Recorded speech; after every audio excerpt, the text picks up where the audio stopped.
not of my mighty position or of the trucking industries or of taxpayers that aren't paying attention. I'm here to take advantage of my right to free speech. I'm also here to fight for my home state of Rhode Island, which I love and do not want to leave or be forced out of. I have 2 daughters who I have the privilege and responsibility of teaching values to. My older one talks of buying a house, so not only do I have to warn her of the potential risks of investing in Rhode Island as opposed to other more efficiently run states, but I also have to make sure that she understands what sacrifice and priorities are. So I asked her, can you temporarily stop doing things that you like to do that aren't totally necessary to achieve your priority? Our roads and bridges resemble a third world countries, so no one can argue that fixing them correctly is not a priority. We all get it. With every pothole that jars our spines, this is partly what we already pay taxes for: good, safe, clean, and maintained roads.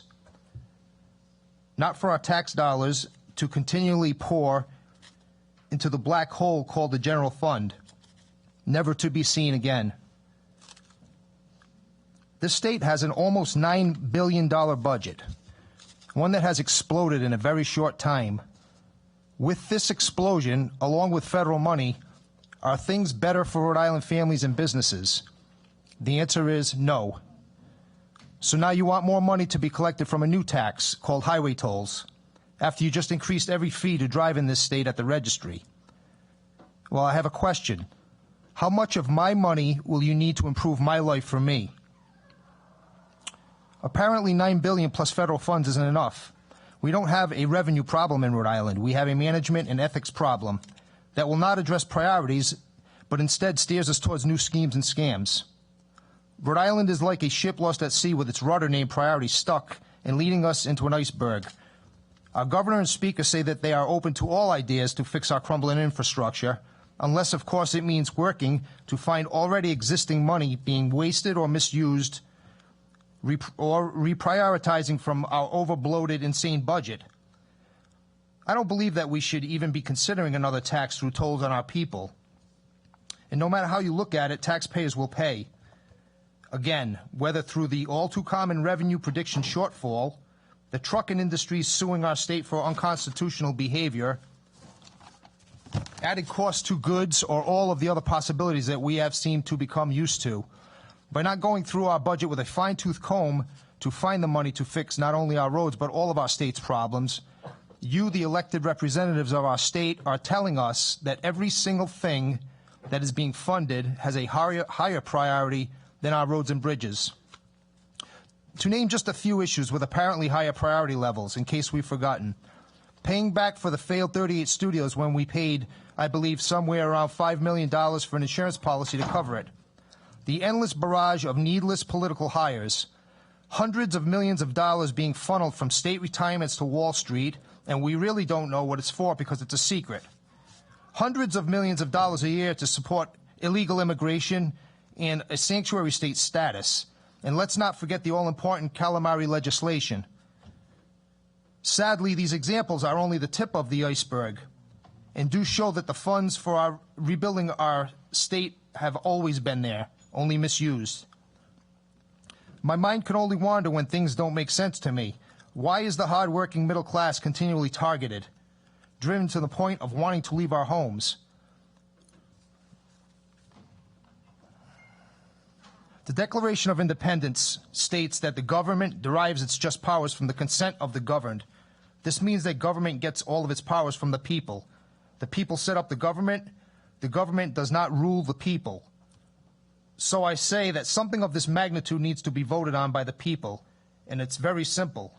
No vote, no consent, no tolls. Now, I assume that you all believe in the constitutions. Excuse me, Mr. Quattrochi? Mr. Quattrochi, we're running out of time. We have to stop at 11. Okay. We have one more gentleman. I have a little bit here. Sure, absolutely. I assume you all believe in the constitutions. You took oaths to uphold it. Article 6, Section 1 states that the Constitution is the supreme law of the land, and any law inconsistent is void. Section 16 says that the General Assembly shall have no powers without the expressed consent of the people to incur state debts to an amount exceeding $50,000. Now, I'm not a lawyer by any means, but I can certainly read. With the magnitude and critical nature of why we are, excuse me, where are we? I promise it'll be quick. This was a speech I gave last night at the Senate hearing on this matter. I also went on to comment on Senator Raptakis' testimony where he suggested a cooling-off period of 90 days to better evaluate this very complex and critical legislation. Why? Because in his hand he held up 400-some-odd pages pertaining to this tolling proposal, which he admitted that he hadn't even began to read. In fact, I asked all of the senators before me if they had read the 400 pages. Only Senator Pagliarini raised his hand and said that he had. And it certainly showed because as I was sitting waiting for my turn to speak, he was one of the few to ask real tough questions that needed to be asked of proponents and advocates of tolls. With the magnitude and critical nature of why we are all here, along with the possible ramifications of failure to meet any of the projected numbers and proposals after tolls go through, we cannot afford to not have the most in-depth of due diligence, and as of last night, I did not see it. So I ask all our representatives also, have you and will you read and understand every word as it relates to tolling? We do not need another 38 Studios type disaster in the sense that our leaders, who are supposed to be looking out for our best interests, shrug their shoulders and say, I was misled, I was fooled. Well, fooled by who? You can all read. Along with looking at endless numbers and pretty graphs, I implore you to listen to the people from the real world testifying here. The small trucking company owners, business owners, farmers, and tired citizens that I sat for 5 hours last night and listened to. They are the affected and what I always thought to be the backbone of our state. Thank you. Thank you, Mr. Quattrochi. And being that the House rules say we must end at 11 p.m., it's just before, Mr. Giordano, you will be the last person to testify. If anybody has written testimony and they would like to leave it with the clerk, they may in fact do so. Thank you. Mr. Giordano. Thank you, members of the committee.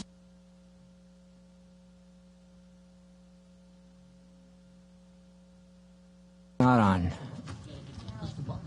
Can you hear me now? Okay.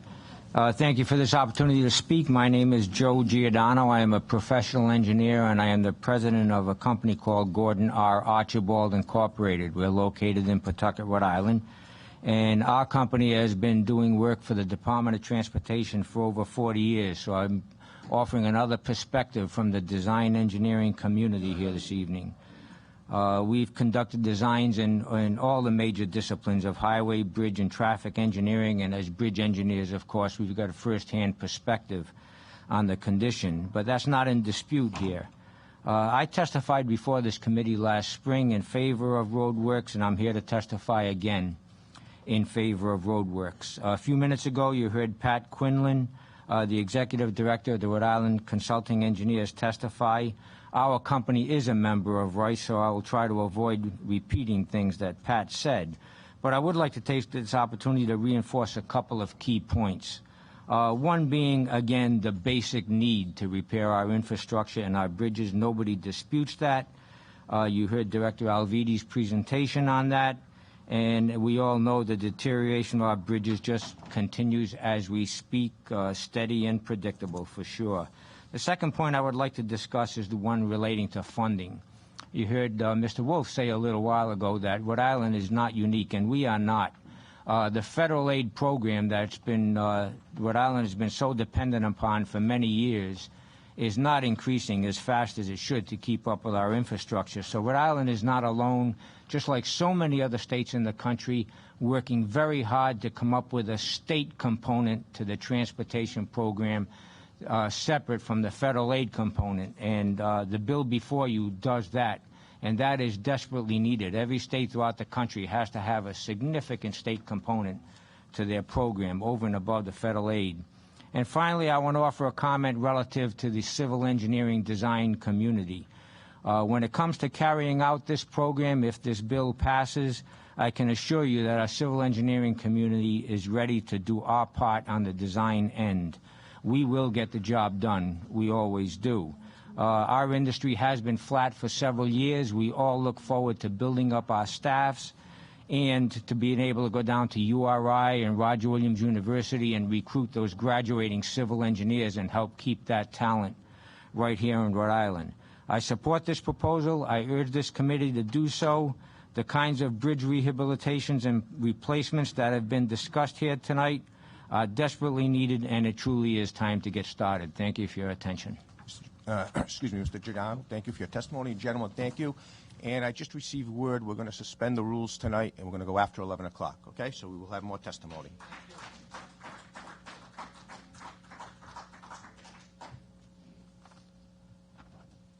Okay, is Barry Schiller here?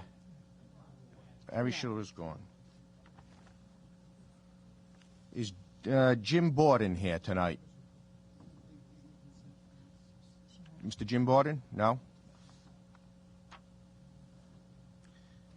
Mr. Roger Duclos?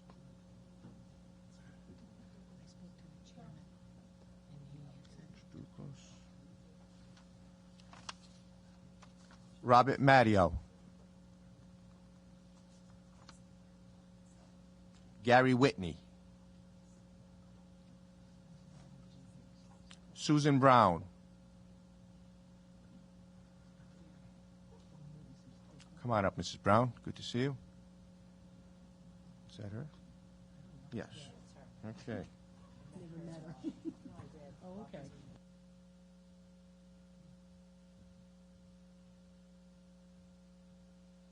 Andrew Perillo.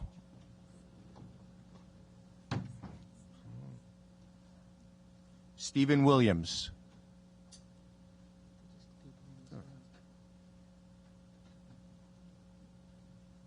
I believe it's Amy or Andy. I can't make it out. Last name is Glidden.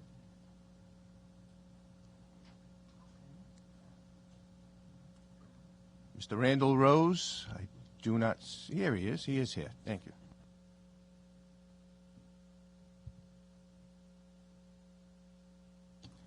Mrs. Brown, if you'd like to start. And Mrs. Brown, if I can, before we start, if we Okay. can limit it to about 3 minutes, okay, because we are That's getting fine. late. Yes. Thank you very much. Yes, it'll be quick. My name is Susan Brown. I'm a member of a family that has run a small business, a small manufacturing business, for many years. Truck tolls will hit our business in two ways. First, the tolls will add to the cost of what we buy, and second, we will have to pay, we will pass that cost on to our customers, making the company less competitive. The steel we buy comes from the center of the country, and our product is shipped throughout the country and abroad. We actually do very little business in this area. We probably should not even be here. We should probably be in the Midwest, but this is where we were born and is where we have had the purpose to run an exceptional manufacturing business and be a leader in our industry since 1967. The tolls will hurt our employees because everything they buy will cost more, and what happens to the business will affect them too. Everything our company sells is made from scratch right here in Central Falls.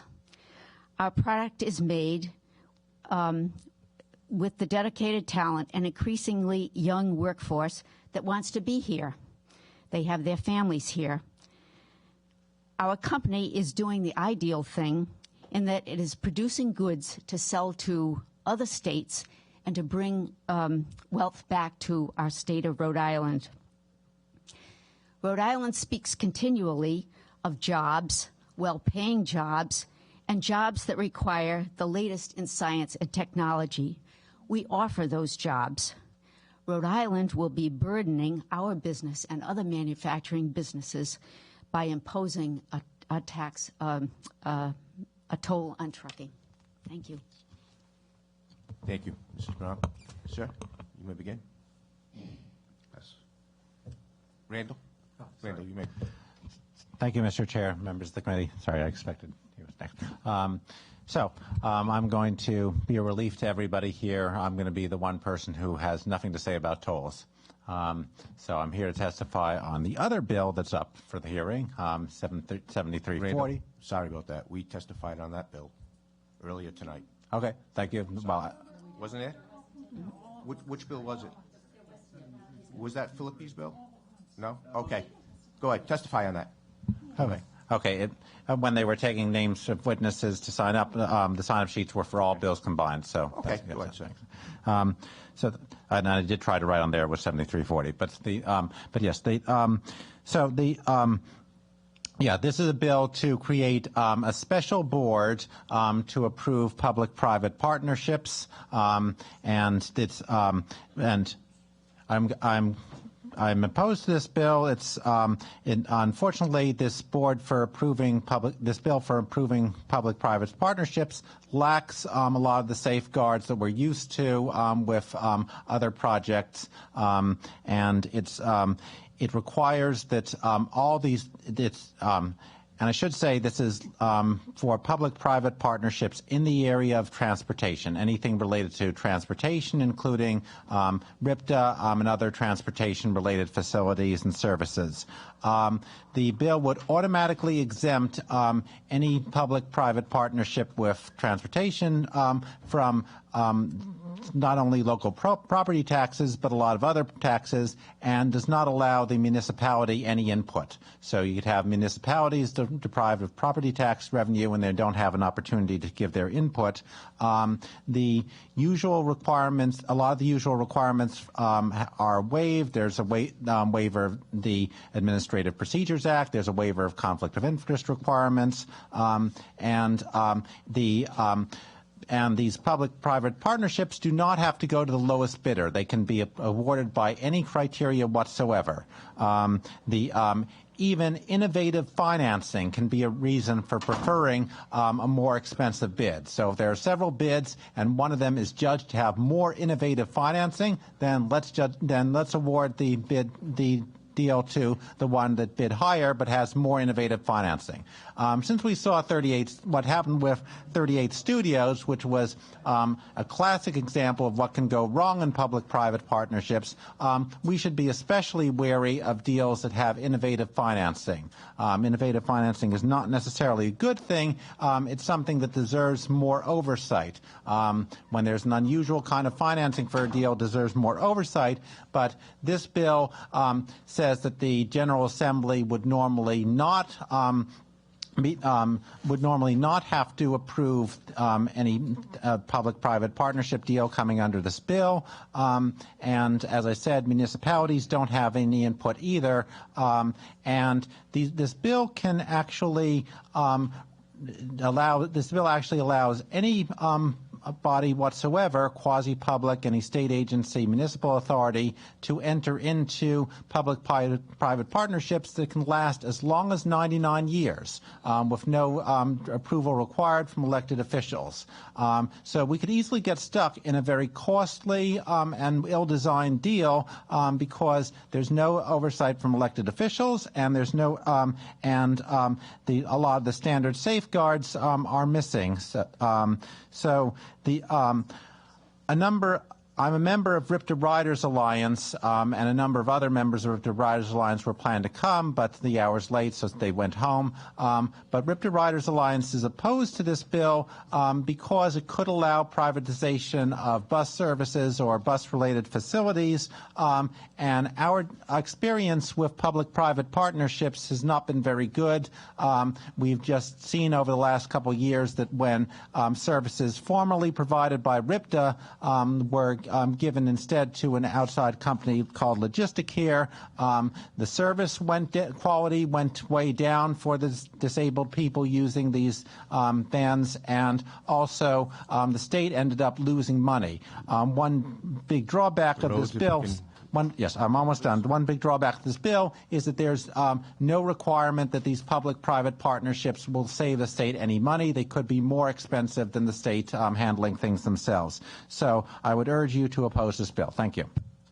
Thank you, Mr. Rhodes. And, sir, I'm sorry, and your last name is? Williams. Thank you, sir. Yeah, Stephen Williams. So I thank you for extending the hearing to pass 11 o'clock. We really appreciate that. I've been here since 3:30 this afternoon, so due to the importance of this issue, and I'd like to challenge every member of this committee to really embrace economic development and really push and be driven to the point that we have fixated on one goal, and that's getting the state of Rhode Island into the top 10 of economic development in the country. If we personalize it and make it, if it was us individually, looking to recruit companies that pay living wages, even the bottom level jobs pay living wages, we could eliminate hearings like this, and we would have enough funding where we wouldn't have to do tolling. No one here is against fixing bridges and roads. Everyone is in favor, and even those of us who oppose the tolls are all in favor of that. So with that, I'd like to offer that challenge to you, and as I would say, take it personally, like it were you trying to get a job. Thank you, Mr. Williams. Thank you, everybody, for testifying tonight. Is there a Matthew Olson here tonight? Frank Massera?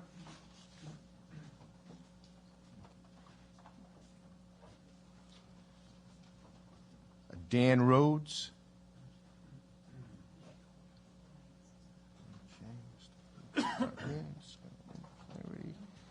There's a name here, looks like possibly Ashley.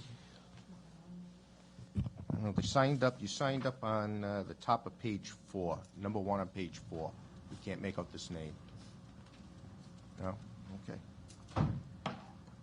Who else has signed up to testify? Is there anybody else out here? Your name, ma'am? Melody? Okay, why don't you come forward, please?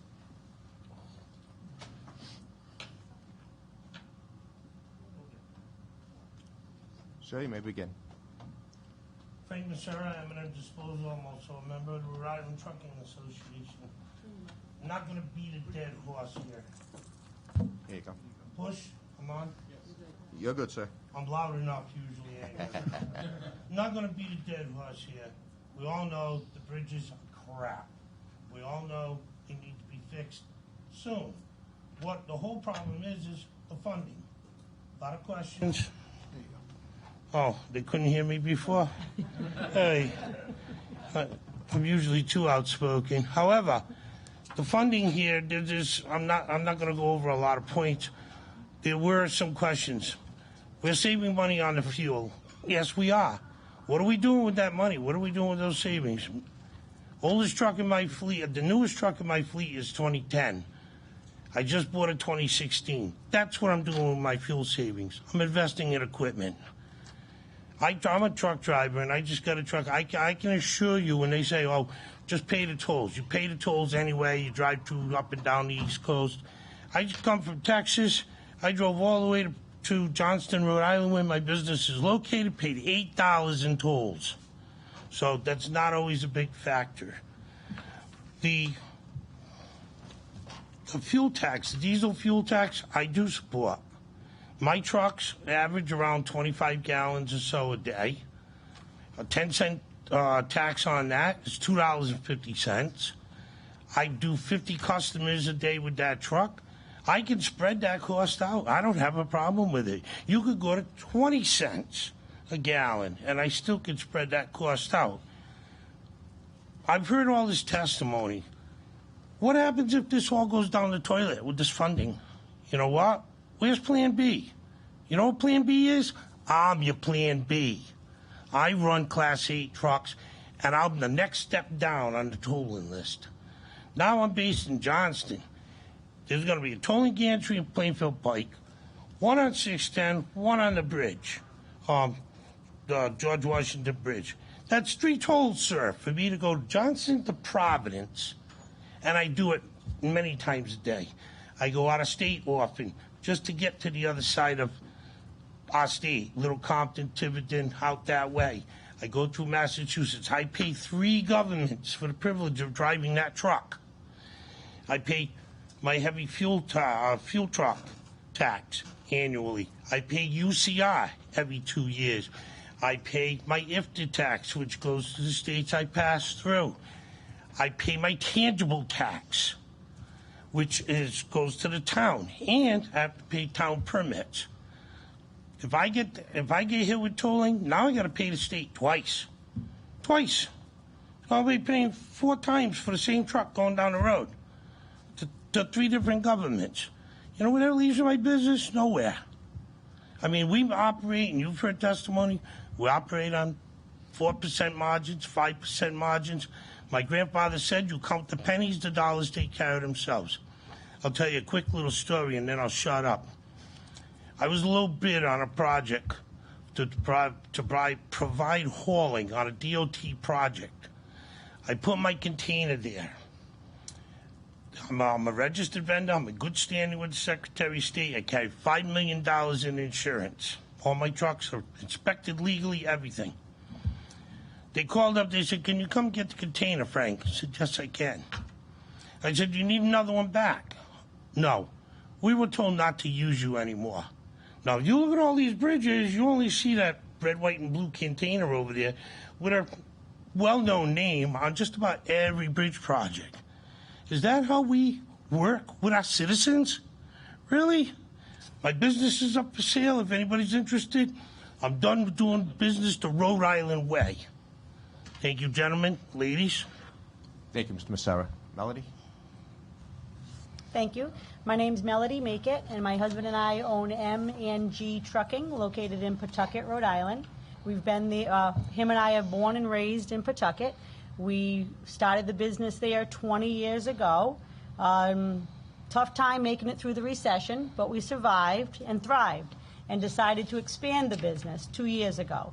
So we found a abandoned parcel in our hometown of Pawtucket and purchased it. And we're now investing in a $3 million project to put up a 20,000 square foot cross-docking, state-of-the-art warehouse, because warehousing and transportation are an up-and-coming, thriving industry. This is an industry you should be supporting, not kicking down at the hurting us to benefit other industries.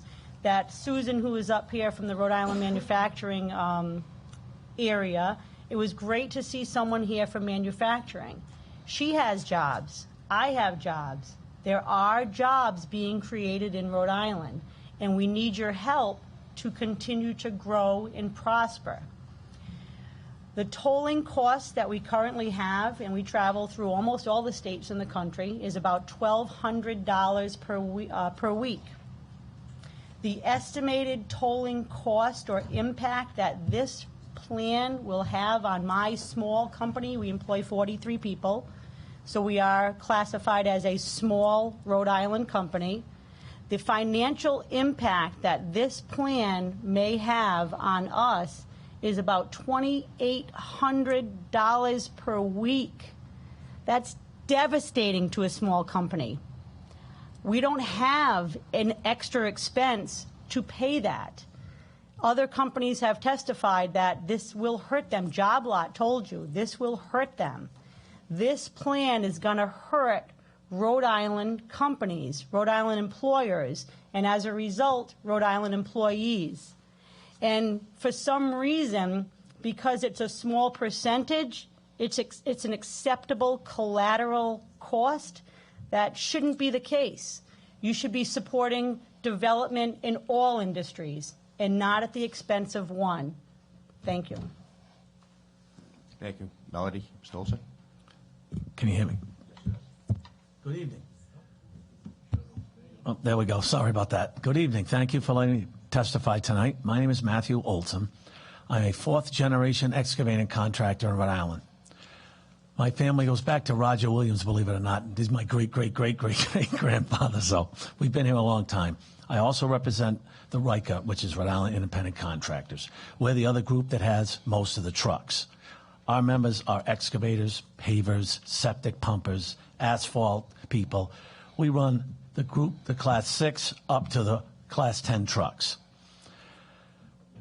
Our members are We do. Well, a lot of us don't run many miles. We run interstate. We run back roads. We're all doing jobs that are close to our vicinity. But with the way the tolls are set up, we're not even sure what we're going to be paying. And when we bid these projects, we have no idea. We know that the tolls are going to be there. We know we're being told that $3, but we're not exactly sure of how we're going to come up with it and what routes we're going to be able to run yet. We're all in agreement in fixing the roads. That's not the issue. It's our funding mechanism. This is going to hurt us, just like you heard testimony tonight. It's going to hurt us. There's no way around it. It's going to hurt us. So we are asking to support other toll proposals that will include not tolls. That's what we're asking, because the tolls are going to be detrimental to our businesses. We are trying to grow and improve in Rhode Island, but this isn't the way to do it by punishing one group of industry that has been continuously providing you with an income. Don't forget that when our truck goes down the road, it has a sales taxable income that we're hauling on it. So you're generating revenue 3 and 4 times with that truck. It's a great economic engine for this state. So let's not destroy that possibility, okay? Thank you very much for that, for this opportunity. Thank you. Thank you to all three of you tonight for testifying. Is there a, looks like Stacia is, and was there another, come on forward. Was there another hand I saw earlier? 2 more? Come on up, gentlemen, please.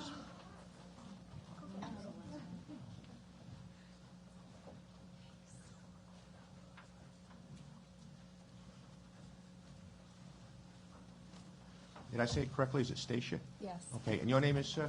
Matthew Volpe. And your name, sir? Mark Green. Okay, thank you. Hello. Okay. Thank you very much. I greatly appreciate it. And I heard testimony last night. I sat in for about 8 hours yesterday.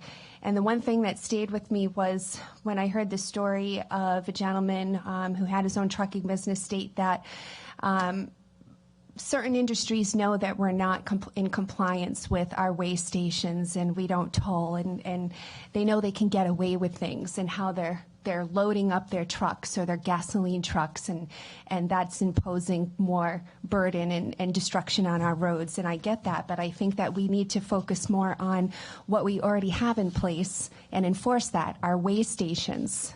I don't know if that's going to require more state troopers out there on the road, or, I'm not an expert in that, but we already have something that's just not working that could drive in more revenue to the state. My husband and I, we care very much about this. We have friends who own small businesses. We have a friend who owns his own trucking business, and he delivers motorcycles and snowmobiles, and he lives in Massachusetts, and he made it very clear that when he has to go either up to New Hampshire or shoot down to New Jersey, that he's going to bypass Rhode Island, because he and his wife owns a hairdressing salon in Rhode Island. They're tired of paying for all of these fees and these taxes, and it's constantly burdensome on individuals. And you've heard it tonight. My husband and I, we live in a 1959 ranch. We have the original heater to the house, and it's still working, 55 years old, and it's because we get it checked every year to make sure that it's working efficiently, and we know that we have something that's going to continue to last.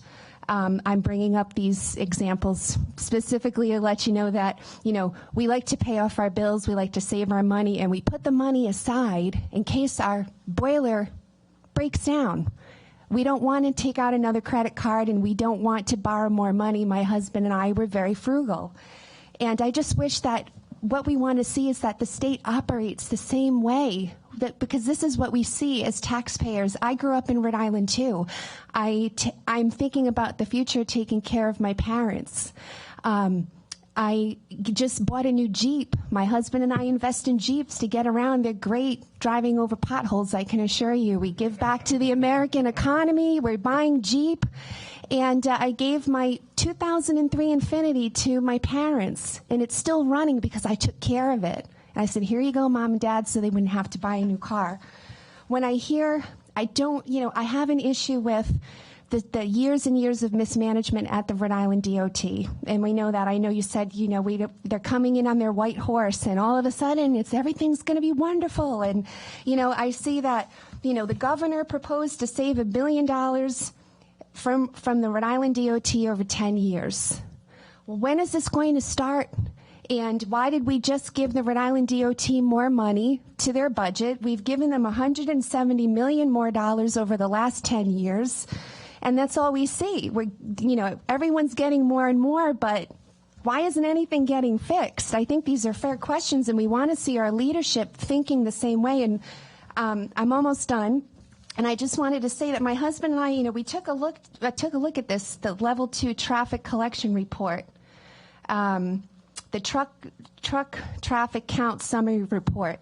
And if we did our math right, in this report, it's stating that there are 53,000 trucks above Class 8 that are driving through Rhode Island on a daily basis. I'm having a hard time believing this. And if you were to multiply 53,000 trucks just by $20 if they were to go through one way, that would be $1 million a day, $32 million a month, and $387 million a year. That sounds like a really good deal. I think if these numbers were actually correct, if that's the case, we could pay all this off in a year and fix all of our bridges, and everything would be wonderful. But I just wanted to say that I heard also earlier that we're the vocal minority. We're not the vocal minority. We're the vocal.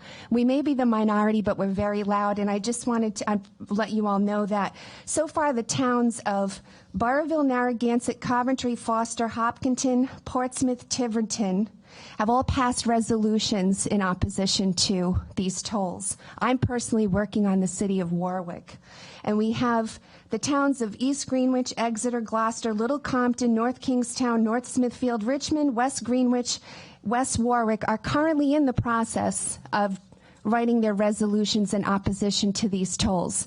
So to me, that looks like we're the non-silent majority. If the DOT is making all of these monumental changes, put it in dollars and cents. Show us what you're saving. And I don't think 6 months of making the statement that you are making all of these monumental changes and whatever it is that you'd like to say will show us. Put it in dollars and cents, and I'd actually put him on a 2-year probation period. Okay, that's how I would be thinking. And I just ask that you please think the same way, and I thank you for your time. Thank you. Thank you, Stacia. Mr. Volpe? Thank you very much, and thank you for taking the time to hear our thoughts and extending the session for us. My name is Matt Volpe, and I am the operations manager at Santoro Oil Company, based here in Providence. It's a family-owned company that's been in Rhode Island for many years, and over the last few years, we've expanded into other states. We're now in Virginia and Massachusetts, and we do employ quite a few Rhode Islanders. And we're here to oppose the tolls and the proposed tolling of the trucks. It's going to negatively impact our business in a multitude of ways. First of all, it's going to increase our costs. Our delivery trucks will not be subject to the proposed toll, but the trucks that bring us our fuel, the tanker trucks, will be. And that's just going to increase our costs overall, and it's something we're going to have to pass on. Secondly, most of our customers, not most of our customers, but a lot of our customers are trucking companies based in Rhode Island. You've heard testimony from a handful of them tonight. We sell them a lot of diesel fuel, motor oils, and other ancillary products that if they're not here in Rhode Island anymore, it's going to negatively impact our business and ultimately our employees. It's just something that tolling is not something that we believe is the answer to the problem. We do believe there's a problem. The roads do need to get fixed, but tolling in general is not the way to do it. And specifically tolling a minority of people that use the roads, in our opinion, is not equitable, and we're not standing for it. Thank you for your time. Thank you, Mr. Volpe. Mr. Green. Good evening. My name is Mark Green. I'm the general manager of Westwood Cartage, Jewelers Shippers Association, as well as Dale Terminals. We're the largest postal carrier in New England. We're also the largest common carrier in the state of Rhode Island. We're here to oppose the tolls. Yes, we know the bridges need work. The roads need work. People need work. We understand that. We just don't agree with the way the funding's being presented. You know, a new company, we have a company called Okanite we do business with. They just invested in the state of Rhode Island. They built a multi-million-dollar manufacturing plant in Cumberland. One of the reasons, the proximity to the highway and the cheap transportation costs that we were providing. I'm going to have a hard time going back to them and say, the state of Rhode Island has done this to me. I have to raise your rates. Will we pass the increase along if the tolls come? Yes, we will. We're forced to. When you have 165 trucks on the road each day, my hands are tied. I have no other alternative. I ask you, implore you, think this through. Take your time. Be pro-business, not in the business of tolls. Thank you. Thank you very much for your testimony this evening. Is there anyone else that would like to testify? Hearing none, that will conclude tonight's hearing. I want to thank everyone for staying. Given the hour, the late hour, I think we're going to suspend for tonight, and we'll probably have to come back. I'm not sure when, but we probably have to. But okay, I was promised that I would get the questions, and there really are things that I have. I understand. Why don't you do this? I can get your answers to the questions if you want to put them in writing to us, and we can certainly. No, I'd rather ask them personally. I like that format better. Thank you, and that concludes tonight's hearing. Thank you.